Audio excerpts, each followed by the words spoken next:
we're trying to do really is focus in on some programs that we could come up with for these kids.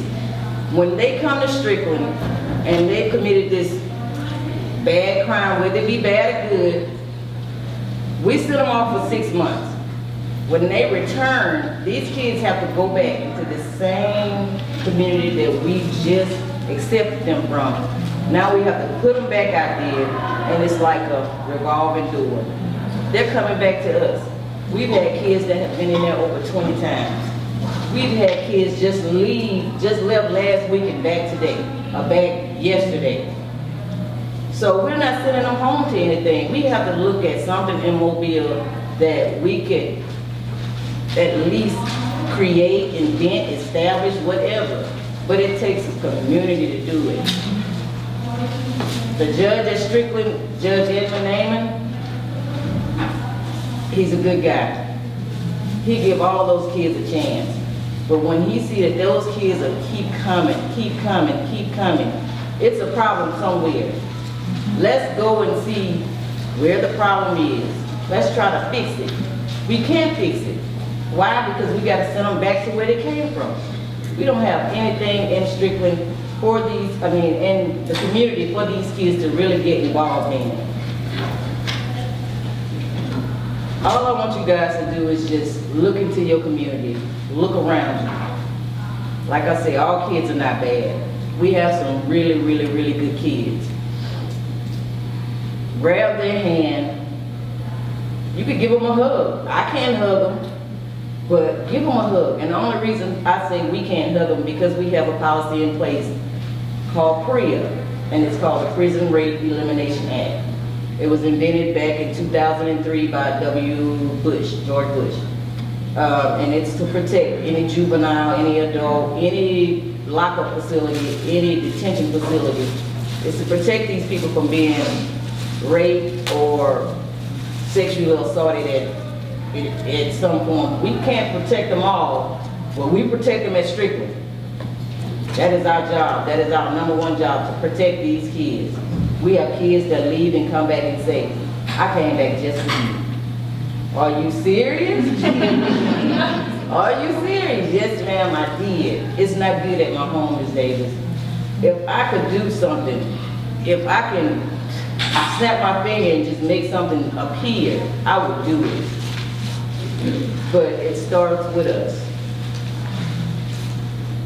Know your surroundings, know your community, know the people you live, know the people that live in your community, know the children. If you see the kids walking, they're walking for a reason. And it's school time, they're walking for a reason. Don't yell out your door and say, and how that touches each one of us at our core, and from there moves out into our relationships and into our community. One of the reasons that I became a teacher was that I wanted to help young people identify their gifts and their passions and learn how they could take those into life and make better lives for themselves, for their families, and for their communities. And so that is, in a way, how I understand what I do as an Episcopal priest and as a leader of a religious community. I think the most essential thing that we all do in terms of living a full life for ourselves and of living as full participants in our community is to operate from a really clear sense of what our core principles or values are. And I'll just tell you in a very 3,000 mile above view what that is for our community. And this is not necessarily to proselytize or anything like that, but in the Episcopal Church we have something called the baptismal covenant. And so when a child is baptized or an adult is baptized, there are certain promises that they make. If it's a baby, there are promises that people make for that child until he or she's old enough to make those promises for him or herself. And those things really become the core values that we have. The first one of those is about agreeing to be a part of this group of folks. That I agree, we say to follow the apostles' teaching and fellowship and the breaking of bread and the prayers. That means we're going to be together as a family. We also make promises to seek and serve Christ in all persons, and for us that means that we see God in everyone we meet, that the divine is a part of us and it's a part of everyone that we meet. And we also have built in there, one of my favorite promises is the failure promise. And that means you're going to fail. In theological terms, we call that sin, but you don't have to think of it as sin. What it means is, I'm going to fall short, and when I fall short, I'm going to get up, I'm going to repent. That means I'm going to look at why this happened, and then I'm going to go out and try it again. And I'm going to do that in community with people. So there's a sense of belonging, there's a sense of trying, even though we know we're going to fail. There's a sense that I live out my faith by proclaiming through word and example. That means I'm going to speak in everything that I do out of my core values. You're going to see what I really believe by what I do and by the way I treat other people. And finally, and this is the one that reaches out most elaborately into the community, we say that we're going to strive for justice and peace among all people and respect the dignity of every human being. And that's the most expansive promise that we make. And if you hold that up as a measure for your decisions in your own life and for how you help your family grow, that's a pretty exacting promise. So to kind of capsule that, from my perspective, how does change happen? It doesn't necessarily change. Change doesn't happen by us putting together a group of people at Christ Church who are going to go out and start a program, although it might. Change really, or transformation, happens at first, the individual or the personal level, saying, I need to be accountable and engaged for myself and establish what my core values are and operate out of those every single day. Secondly, it moves into my relational self. How do I carry this through in every relationship of my life? With my spouse, with my children, with my colleagues, with people who work for me, with the people in my community, with my neighbors. How do I carry that out relationally? Because that is my world. And then finally, into the community. My sense on a Sunday morning when I stand in the pulpit is that I want to do something, I hope, that inspires people to go out and be who they are in their community, in our community, so that they can make things better. We can put programs together, sure, but we have limited resources. But to empower a huge group of people, to then go out and empower other people, that's where real transformation happens. So that's me in a nutshell. Great.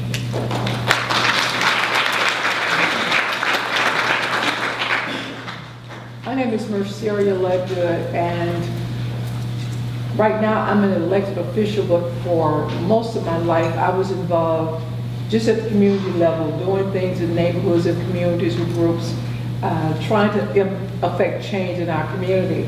And the reason I wanted to be on this panel is because, as opposed to the elected officials panel, is because I believe that the true transformational work does not happen in the corridors of elected officials and government power. It happens day to day, person by person in neighborhoods. And so I want to speak a little bit to that, because once you undertake that work, typically I would guess probably everybody here has a passion, has something that they really care about, that they work on in the communities where they are, or it's on their mind, and then maybe you came here to figure out, how do I jumpstart that to see the change I want to see. Well, I think one of the things is that you have to be able to build that urgency. You have to tell the story in a way that people can feel your passion.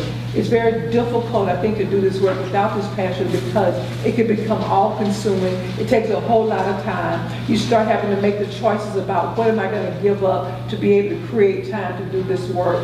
And the more other commitments you have, I have an almost 94-year-old mother who has to be in the equation, how she's going to be cared for. If you have kids, all of those things factor in. But you have to find a way to communicate that, that passion. And you've got to be sure that that passion is authentic, that it is about the work, that it is not about you. And it gets confusing sometimes, and the more you work, the harder you work. There's some difficult decisions. You may I say that you've got to include the people who are being affected. Too many times in our community, we go into a neighborhood or whatever, a group organization, and decide that this is what you ought to do. This is how you ought to live. This is what your priorities ought to be. You've got to be willing to step back from it and allow it to be bottom up. Allow the people with whom you want to work, the places in which you want to work, allow them to articulate their own vision for their community as opposed to what you think they ought to be doing. And in doing that work, you got to accept people where they are.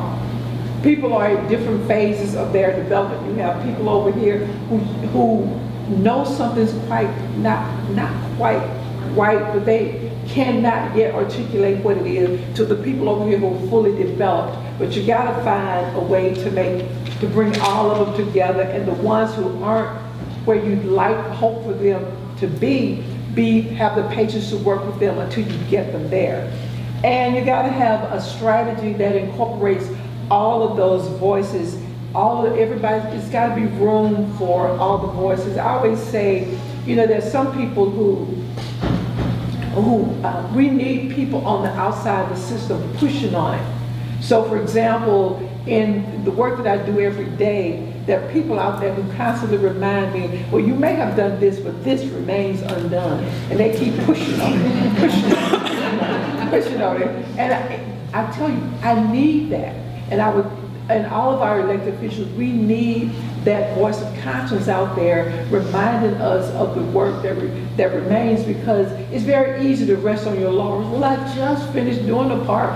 Well, there's 16 more that aren't done that need your attention. And so that making room for those voices. And then, I think sometimes when it's your thing that you started, that you've been doing forever and ever, you need to be open to the time where you decide, I need to step back from this, and it's time for me to push somebody else up. Because part of the change process for me is building your capacity. I don't want to have to be the leader of everything. I don't want to have to be the person who's on all these boards. I want more and more and more people who are prepared to step up and do that work, because that's the only way to sustain it. If we have the same 4 or 5 people that we keep recycling, then a lot is going to go untouched. And so be able to, as you're doing this thing, even if you're the founder, and we like to use that word now, we're the founder, be willing to step back and say, I want, it's time for new leadership. Because when you're the founder, people are they tiptoe around, and they won't tell you when your time is played out. So you've got to always have that in your mind. And then finally, it has always got to be about the work.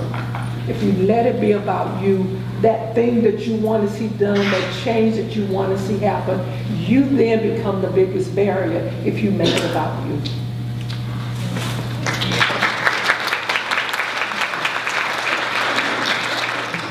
Taking notes, hoping she's not talking about me. I thought about that when I started talking. I'm the founder of Mobile Bacon. I'm Casi, Callaway, and I have been doing environmental work now for 28 years of my life. I am blessed and lucky to have known what I wanted to do from a very young age. And that doesn't really help you inspire change. So I'm going to tell you a little bit about how it works. One of the things that I know, I grew up here in Mobile, and I grew up in this community. I grew up swimming on a beach every single summer of my life. I was blessed to have a grandmother at a beach house. I grew up with friends over the summer who had bay houses, and I snagged kayaks and boat rides out in the Delta. But that was a little scarier when I was in high school. I grew up understanding water to be a fact of life. All of us in coastal Alabama understand that. And then I went off to college in Atlanta, first time in my entire life to be landlocked. Y'all, Atlanta is landlocked, just in case you hadn't thought that through. And it was a place I didn't understand, but it was also, the late 80s when environmental issues were starting to be a thought again in the community, and people were starting to think about the environment again after they had done it in the 70s. And I went to a conference, and I sat and listened to these amazing people talk, and I got inspired to get involved in organizing the 20th anniversary of Earth Day, Earth Day 1990. Little did I know, and I actually did some homework on it for another presentation, but I went to the Threshold Conference, and if you know anything about the environment, apparently it was a Student Environmental Action Coalition conference, and I, from Sweet Home, Alabama, have never been a radical, but apparently that was a radical conference to have attended. But what I got inspired to do was host a big old party for the earth. And that's the way I saw it, and that's the way I felt. I didn't really think through all the problems. But that's not every day, and that's hard. Because again, I've now been doing this at Mobile Bakey for 19 years of its 20 years. And what I see and what I believe I'm still okay that I'm around is because what I get to do is inspire somebody else to get it. I remember the very first conversation I had when our first big battle was, I want to say it was a steel mill, but I don't remember exactly what it was, but the chamber and the folks at the chamber were very much, this is a jobs thing, you're fighting jobs. And I met with somebody who's more senior in my field from another place, and I said, I just really feel uncomfortable about where I'm standing on this. I love my community, I love the whole of my community. I don't want to fight jobs. And he said, that is not your job. Your job is to protect Mobile Bay. Your job is to speak up for the water body and to make sure that that issue is covered. And all of a sudden I got that clarity of what my job was. But I'll tell you, it also built an incredibly better relationship with the chamber because they realized that my job was to protect Mobile Bay, their job was to protect jobs, somebody else's job was to protect children, our souls, our communities. Every one of us has got a job that we surround in and look at and do. But what we have to do, and what I loved about what Merceria said, is that, what each of these women said, is we've got to come together with those things we need to do, understand where everyone is in their silos, and bring the silo down. Because the environment is my job. Jobs are your job. Healthcare is somebody else's job. But all three are vitally important, or 4 or 14, in making a community whole. So what I encourage you to do in seeking that change and inspiring the change in others is to really know who you are. What is your role? What is your job? I love the Toni Morrison quote in there of what are the 2 things you have to do, or no, how did she say it? What is my to-do list or I will die? Mine is family and the Bay. And it's bigger than that, but those 2 are the biggest. Well, the third thing is inspiring people like you, I'll be honest. Because I frankly think that you don't stay a founder if you do inspire other people to grow and fill your spot. So I'm always hoping I'm doing that some days too. But I think that's it. Figure out who you are, where you stand, and then figure out where everybody else fits in making sure we can have a phenomenal community, because there's a role for each and every one of us in that. Thank you. So we have, and you know, I'm the Senior Director of Civic Engagement, so I get to meet with all kinds of various people in the community. These ladies are giants, and I feel like I just get to be behind the scene, kind of like Geppetto, pulling people together, and creating ideas for how I can get diverse communities to communicate and to get together and to talk about and experience things in different ways. Devin Ford, who thought of this great conference, came to me one day and said, I've got this great idea. Let me do this. And I said, have you talked to that community? Where you're going to go? Here are some of the questions that you need to say to them when you're getting ready to come in and try to help make change. 1, what's the problem? 2, how can I be of help? 3, tell me your story. Sit back, listen, get to know people around a table that is very different than the one you have at home. If you ever come to a party at my house, it is crazy.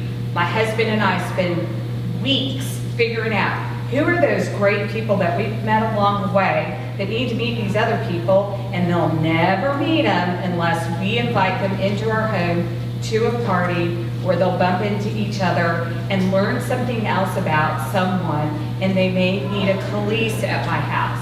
And she'll say, guess what I'm doing? I'm working at Strickland Youth Center. These kids are coming back in because we're their only anchor in the community. And I have a friend who says, hey, I do blah, blah, blah, blah, blah. Let's get together, let's create a program. Or why don't you bring them to my program? How about you come talk to my friends?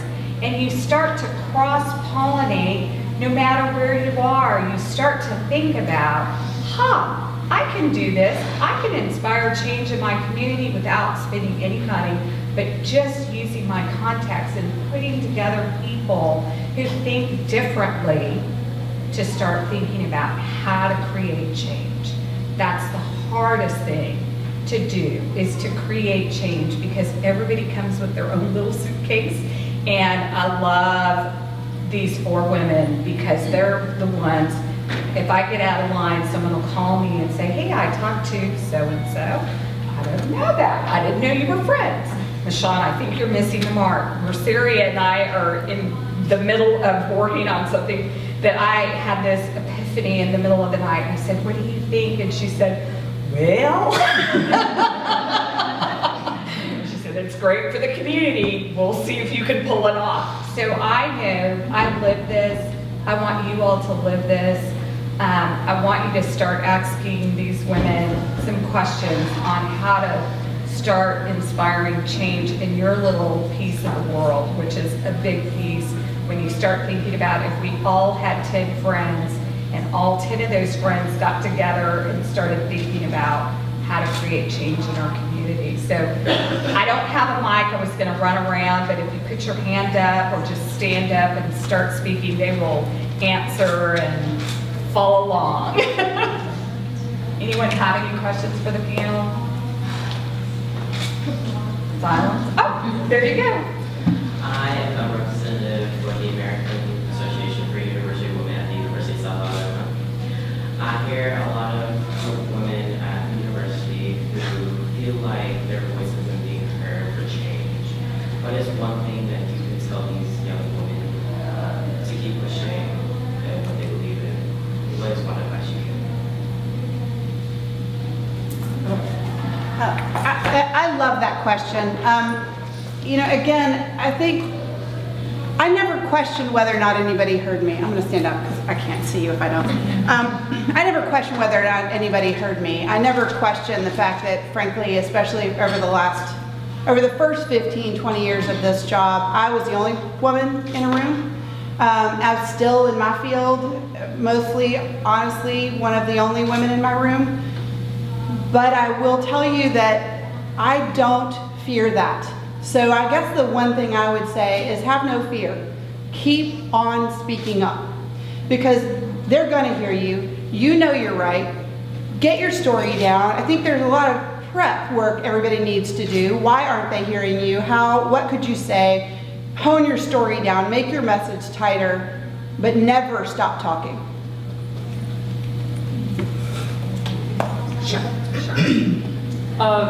The thing about being a woman in the university, I think, and it's not unlike being a woman in a major denomination, is you're part of an institution. And institutions are slow to change and resistant to change. That's why they're institutions. So I think, although this sounds counterintuitive, perhaps, the best way to engage change is to be the best you can be at what it is you really do. If you're the best in your area, if you're the best in your department, if you're passionate about it, then your voice is more likely to be heard. And you are living by example in what you do more than simply by what it is you say, if that makes sense. You get a seat at the table a little sooner, perhaps, that way than maybe simply by some other ways.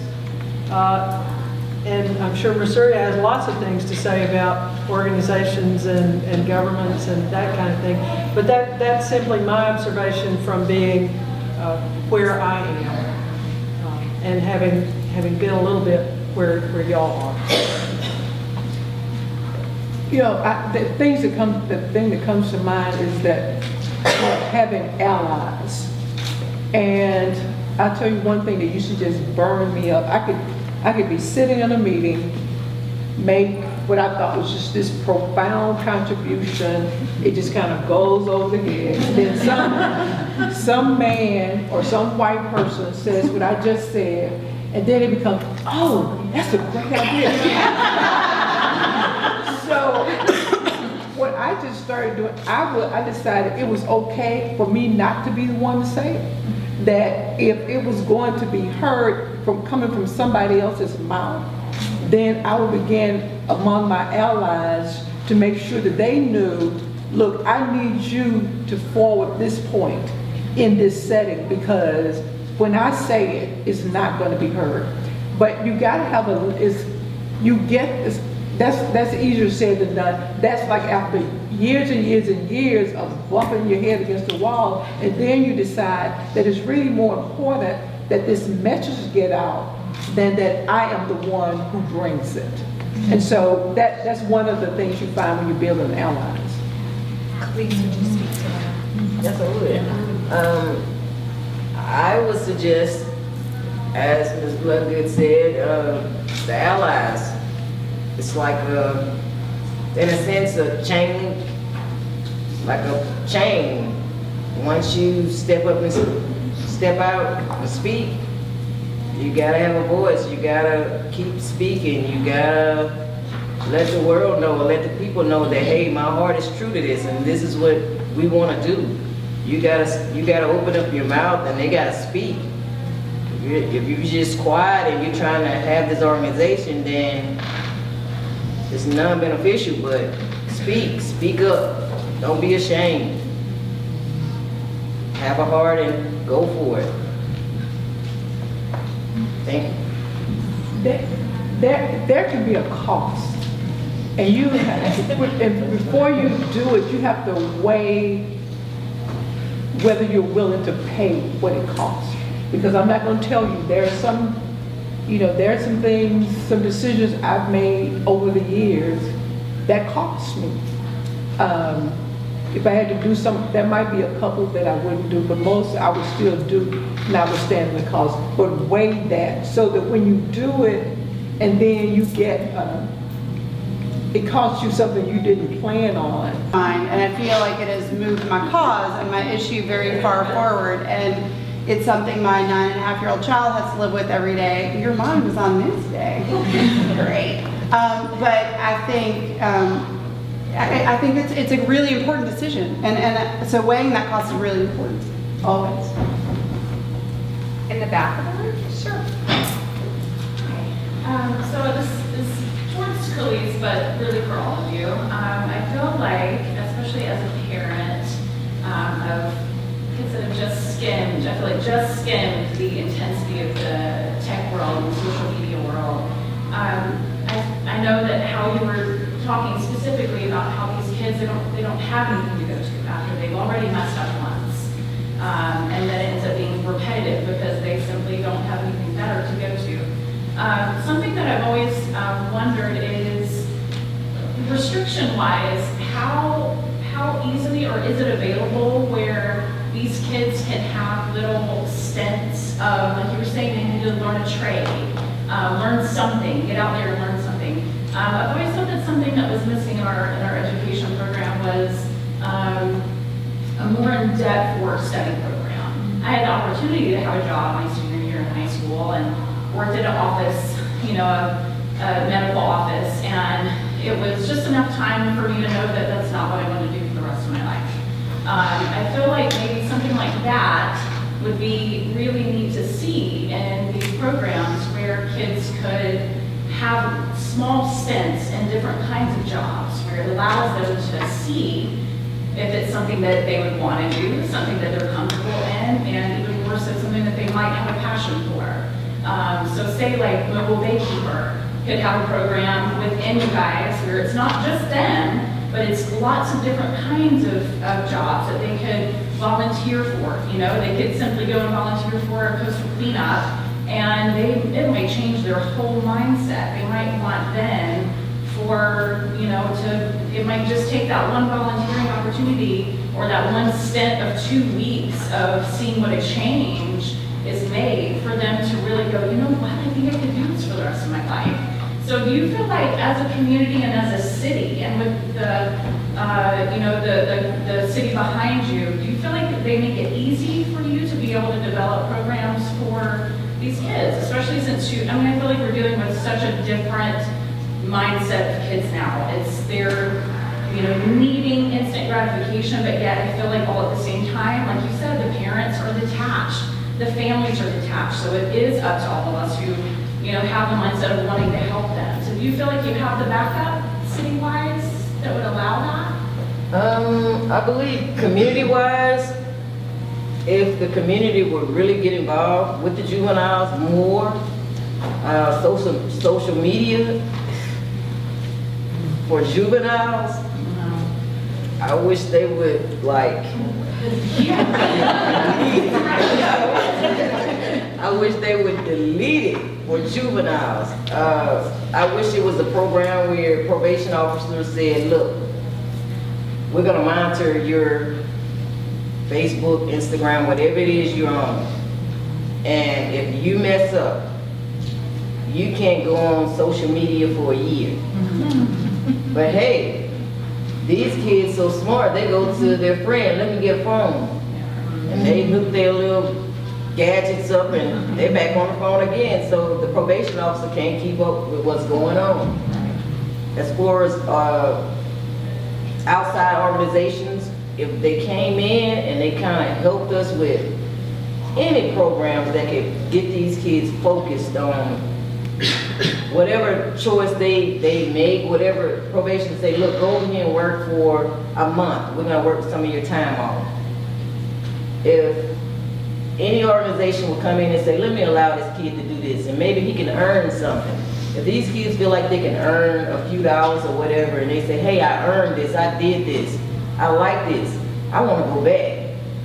So if you give them the opportunity to get involved and start doing something, you may not have as many crimes as you do.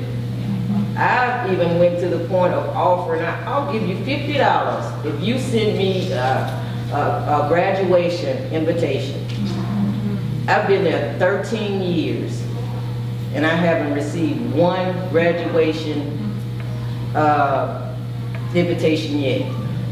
I just got one returned from state school and she said, Ms. Davis, I promise you, I'm gonna send you this invitation. I was like, you know what, when you send it to me, I'm gonna give you $50. She said, I promise you I'm gonna send it. She said, but I want you to come.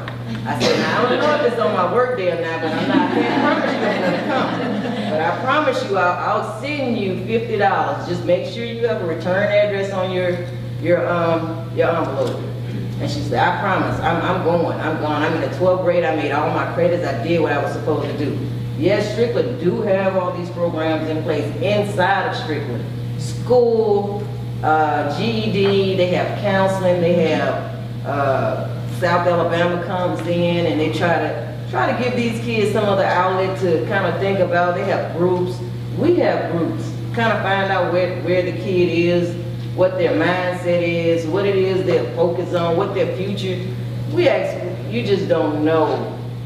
We really speak to these kids. We talk to these kids. We let these kids know, hey, you're not alone. We're not just there just for us. I'm not just there just for me.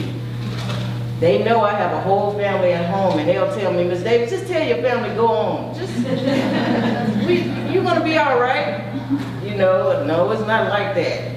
I have 2 kids, 27-year-old. I'm the little girl that was on the paper with the Lynette paper with the judge. I'm the little girl that had the braids. 2 kids, 27 and 20. I've been married for 25 years. It's hard. My husband say, you care about those kids more than you care about us. I'm like, no, you just don't understand. It's totally different. You guys you're okay. But we're trying, this is my future right here. So I've got to work on these kids, and it takes a community, it takes an organization, it takes everybody.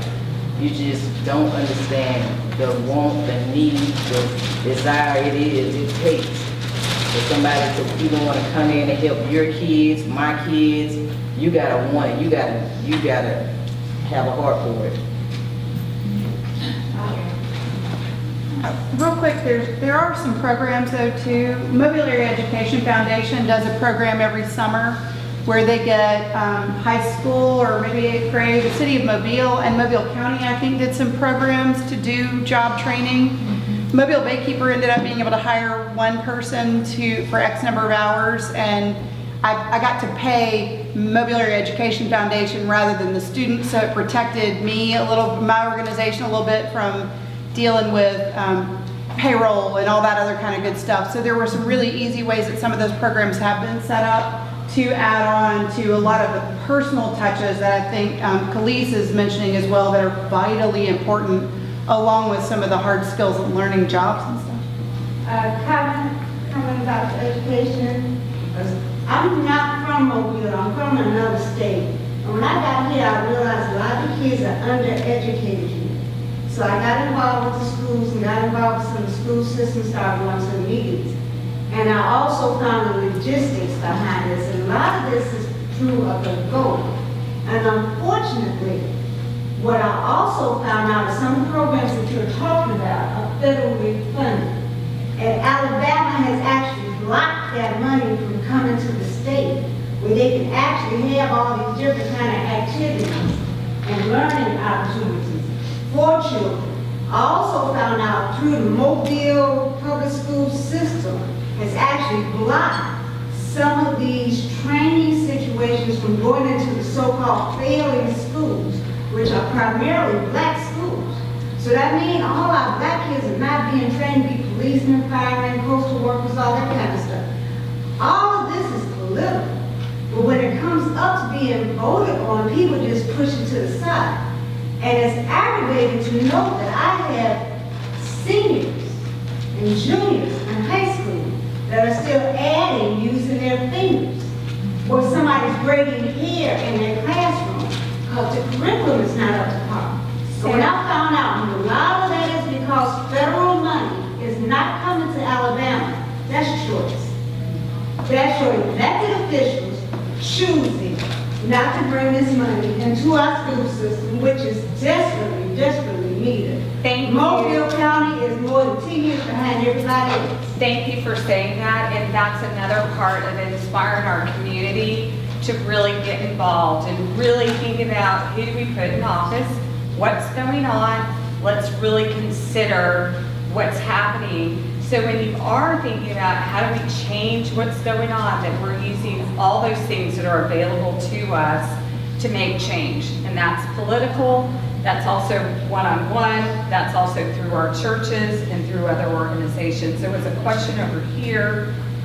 She raised her hand about 5 times. Just 3. Sorry. My name is Keating Andrews, I'm a planner with the City of Mobile.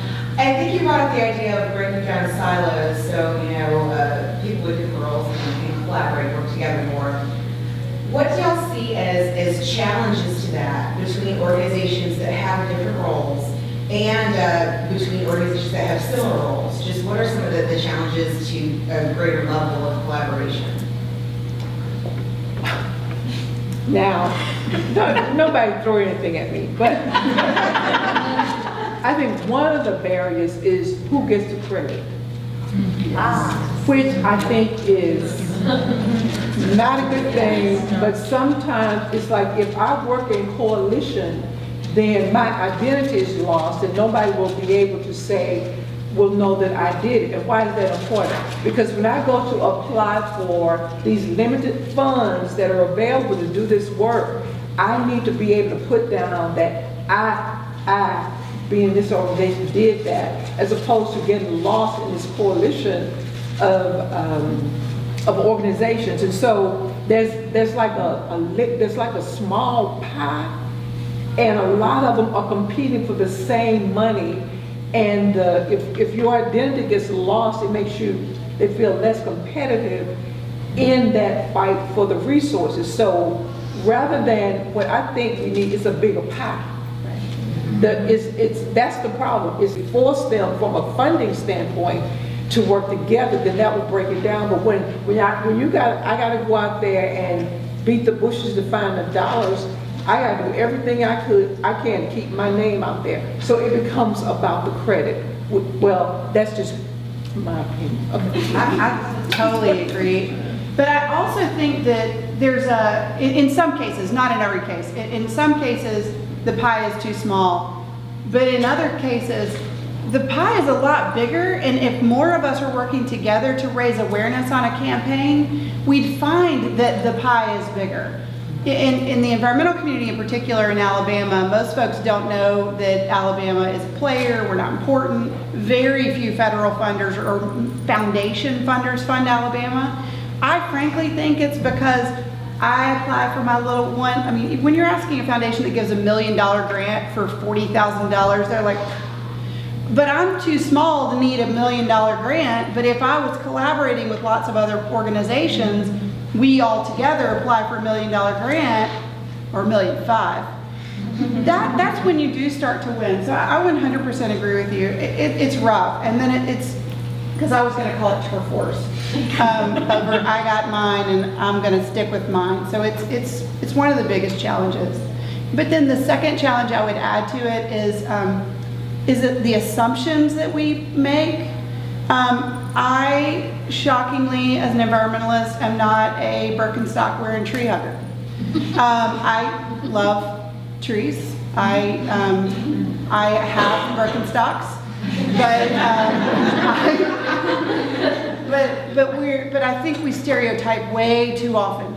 So you might, in a different field than environment, you might look at a smaller organization, a community group or church group as being not a player, or you might look at somebody else as being too big for their own britches, or whatever the case may be. I think we stereotype groups too much rather than being that all-inclusive, because the more people you have at the table, especially within your own cause, but then across the community causes, the more effective you're going to be.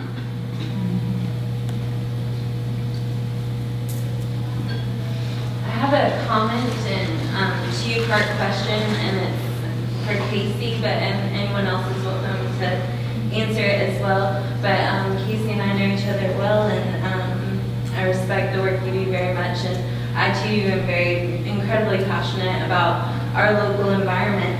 And being in Alabama, we are one of the most biodiverse places on the planet, and in fact we have more aquatic biodiversity than anywhere in the United States. And so with that comes a great responsibility to care for our environment. And some of what you spoke on too, like everything is connected with the environment. And so when we're fighting for the health of our environment, we're fighting for the health of our people and our community. And so you talked about like your research and honing your story, and I think the story is so important. Like, how do we convey the story in a way that everyone connects to it and relates to it? And being in Alabama, the structure that we have, I understand the frustrations that she spoke about within our political environment, especially if we were in California or if we were in another state where environmental regulations were enforced in greater ways and that was more of a priority and a focus, the work can seem easier. But in that way, the work that we do here locally is even more vital because it's not happening to the level that it could be. And so that is the first part of my question, is what, in your experience, has the greatest potential to transform our community to focus on the environment in a greater way?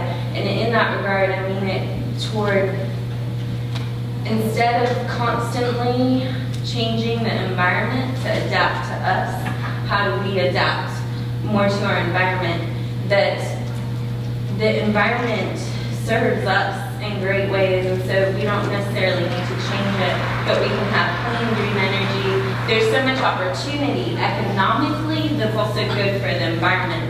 So how do we begin to transform that focus? And then the second part is, Can I interject for just 1 second? Yeah. We are at 11:16, so she can only answer that one question. And then, because we have now no time to wrap up. if and we don't. that second part, it could be an example of like something in your career perhaps. So that's like how it ties in. I've got a very fast answer for once. Personalize it. To me, we've got sewer spills out the wazoo over this past summer and year, 24 million gallons so far. We have oyster aquaculture industry that we are working to promote in coastal Alabama. That's a beautiful thing. Well, the vast majority of their days have been closed because of sewer spills. Not because they want to go swimming or play, not because it's recreation, but it's their economy and their job, and it's an economy we want in the state of Alabama. So not fixing sewer spills or stormwater infrastructure in our communities is destroying an economy. Personalize it. And there are a million different stories about how the water, the bay, the environment affects you. And so I think that's the biggest thing, is find the personal touch on the stories. Thank you so much for coming to our panel. We have like heard so much. I wish we had all day because I think it's really important. And reach out to them. They're easy to find. They're in your book. I think all of us are on Facebook, so try to friend us and follow us and have a good afternoon. And I think Susan has one housekeeping thing to say, and I'm done.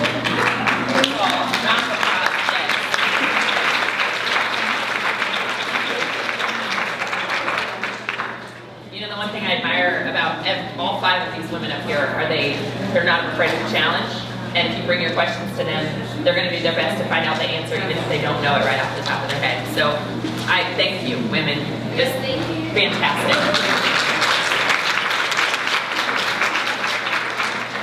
The other thing is we do have a little bit of a break right now before our next workshop. So you will be in one of these 3 consecutive rooms right here. If you need anything from the focus staff, let us know. Otherwise, restrooms are just down the hall. Grab some coffee. We'll see you again soon. Thank you. I'm so glad we recorded this.